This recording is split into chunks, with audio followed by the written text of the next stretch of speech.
అందుకే అంటారు మరి అటువంటి ఎడ్డోడో గుడ్డోడో ఆడదానికి భర్త ముఖ్యం అంటారు.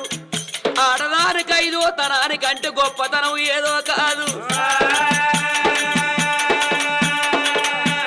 ఆడదానికి ఐదో తనం అంటే భర్త ఉన్నంత సేపే ఆడదాన్ని పెళ్లి కాడికి ప్రబోజనం కాడికి కూరాళ్ళు పట్టే కాడికి ప్రతి శుభకార్యానికి వెళ్తారు గాని భర్త వేయిన తెల్లారి ఆడదానికి పసుపు ఇంకొక దూరం ఎత్తరయ్యా.